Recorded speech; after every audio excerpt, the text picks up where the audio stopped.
जय माता दी दोस्तों। जुलाई का महीना शुरू होने वाला है और ये महीना मिथुन राशि के लोगों के लिए कैसा रहने वाला है, चलिए विस्तार से बात करते हैं। देखिए, सबसे पहले हम ग्रहों की बात करेंगे, क्योंकि इस महीने में कौन से ग्रह का राशि परिवर्तन होगा, उस ग्रह की स्थिति आपकी कुंडली में किस भाव में, किस राशि में होगी, उसी के द्वारा आपको इस महीने में प्रभाव देखने को मिलेंगे। तो सबसे पहले हम आपकी राशि के स्वामी की बात करते हैं, जो कि हैं बुध देव। बुध देव इस महीने में वक्री अवस्था में मिथुन राशि में 7 जुलाई को गोचर करने वाले हैं और 24 जुलाई को ये यहीं मिथुन राशि में मार्गी हो जाएंगे, यानी कि आपकी राशि के स्वामी आपकी ही राशि में विराजमान रहेंगे, वक्री अवस्था में रहेंगे। उसके बाद ये 24 तारीख को मार्गी भी हो जाएंगे। उसके बाद बात करते हैं हम शुक्रदेव की, क्योंकि शुक्रदेव 4 जुलाई को राशि बदलेंगे। 4 जुलाई को ये सिंह राशि में प्रवेश कर जाएंगे। अब सिंह राशि में तो केतु बैठे हैं, केतु के साथ शुक्रदेव की युति रहेगी। उसके बाद 16 जुलाई को सूर्य का राशि परिवर्तन होगा। सूर्य कर्क राशि में प्रवेश करेंगे, आपके धन भाव में। अब सूर्य का कर्क राशि में जाना, जहां पहले से ही गुरु बृहस्पति अपनी उच्च की अवस्था में बैठे हैं, एक विशेष रूप का प्रभाव देने वाला रहेगा, क्योंकि ये आपकी कुंडली में तीसरे घर के स्वामी हैं और ये तीसरे घर के स्वामी से आपके धन भाव में आ रहे हैं, साथ में अपने से 12वें में भी आ रहे हैं। एक जो सबसे बड़ा परिवर्तन है वो होगा इस महीने के अंत में 27 जुलाई के दिन। शनिदेव जो मीन राशि में है वो 27 जुलाई को वक्री हो जाएंगे। अब ये हो गई हमारी ग्रहों की स्थिति। अब इनका प्रभाव कैसा रहेगा, क्या चीजें आपके लिए अच्छी रहेंगी, चलिए जानते हैं विस्तार से। तो इस महीने में कुछ ऐसे चीजें हैं जो आपके लिए बहुत ही शुभ होने वाली हैं, बहुत ही शुभ रिजल्ट आपको देने वाली हैं, और कुछ ऐसी हैं जहां आपको सावधानी रखनी बनती है, यानी सावधानी बेहद जरूरी हो जाती है। तो सबसे पहले मैं करियर की बात करूंगी, व्यापार की बात करूंगी, बिजनेस की बात करूंगी। तो जब ये शुरुआत होगी जुलाई के महीने की, तो आपके करियर, कारोबार कह लीजिए, उनके लिहाज से बेहद लाभदायक और शुभ शुरुआत होने वाली है। पिछले काफी समय से आपके कार्यक्षेत्र या व्यवसाय में जो बाधाएं और रुकावटें चल रही थी, वो अब धीरे धीरे कम होने लगी हैं। आपकी योजनाएं सुचारू रूप से आगे बढ़ेंगी।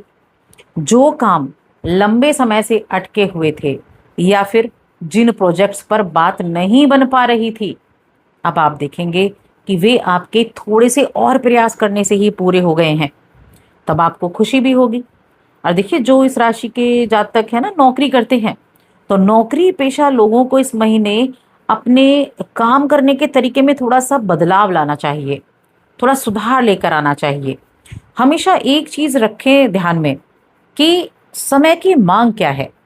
समय की मांग को देखते हुए आपको ट्रेडिशनल काम के साथ साथ थोड़ा स्मार्ट वर्क भी सीखना चाहिए। ये ना सोचें इसको कौन करेगा, इसको कौन सीखेगा, हमारी तो ऐसे ही काम चल जाएगा। थोड़ा अपडेट रहने की कोशिश कीजिए, थोड़ा स्मार्ट वर्क करना आना चाहिए, जो कार्यस्थल पर आपकी एक अलग पहचान बनाने में मदद करेगा। महीने के बीच में आपको अपने कार्यक्षेत्र में किसी भी बड़े निर्णय को लेते समय थोड़ी सी सावधानी रखनी है, क्योंकि जल्दबाजी किसी भी काम में नहीं करनी है। जल्दबाजी से पूरी तरीके से आपको बचना होगा, वरना फिर नुकसान आपको ही होगा।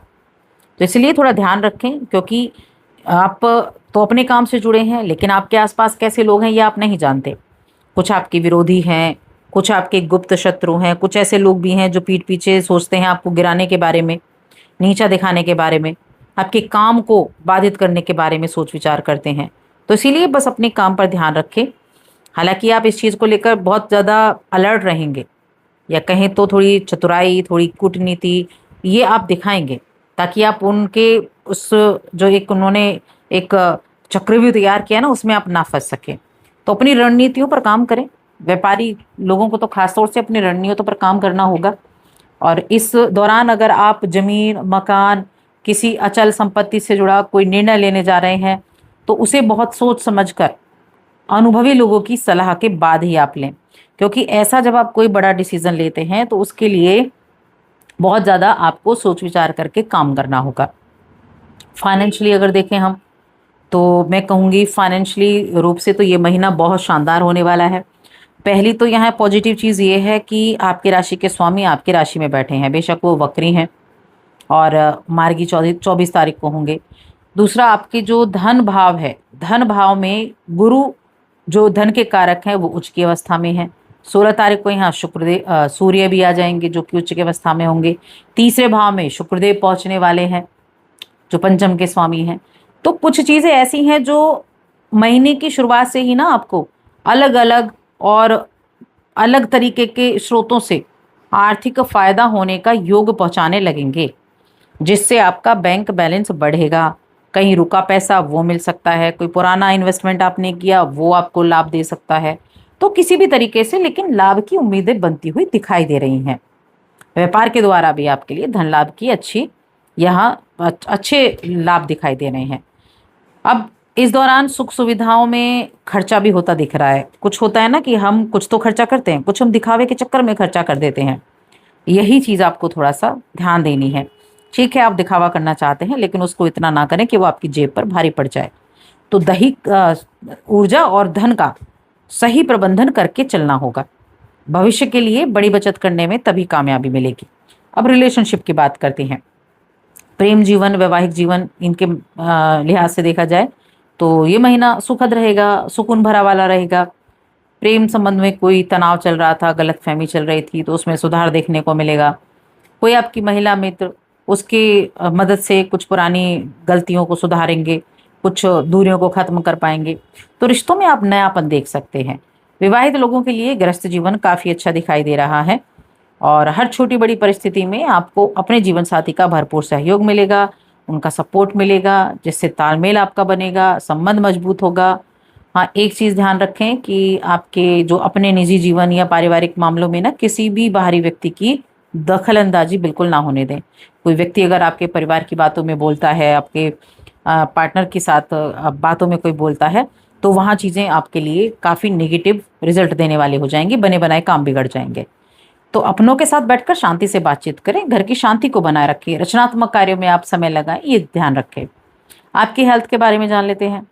तो हेल्थ के मामले में वैसे तो ठीक दिख रहे हैं, उत्साह भी रहेगा काम करने का, भागदौड़ भी रहेगी, व्यस्तता भी रहेगी, थोड़ी बहुत थकान रहेगी, सिर दर्द वगैरह रहेगा, लेकिन ऐसा कोई बहुत बड़ा इशू नहीं दिख रहा है। अपने खान पान पर ध्यान दें, संतुलित भोजन लें, भरपूर नींद लें, अपना थोड़ा एक्सरसाइज वगैरह भी अगर आप करते चलेंगे तो मानसिक और शारीरिक दोनों रूप से खुद को बेहतर बना पाएंगे। अगर मैं बात करूं स्टूडेंट्स की कि शिक्षा के मामले में ये जो समय है ये कैसा रहेगा, तो देखिए शिक्षा के मामले में भी ये समय काफ़ी ज़्यादा पॉजिटिव रिस्पॉन्स देने वाला आपके लिए रहने वाला है। पॉजिटिव रिस्पॉन्स आपको देखने को मिलेगा।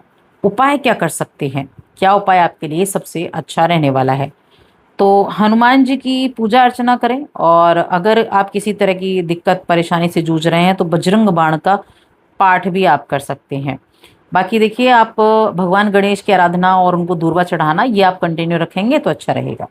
तो बस आज की इस वीडियो में इतना ही।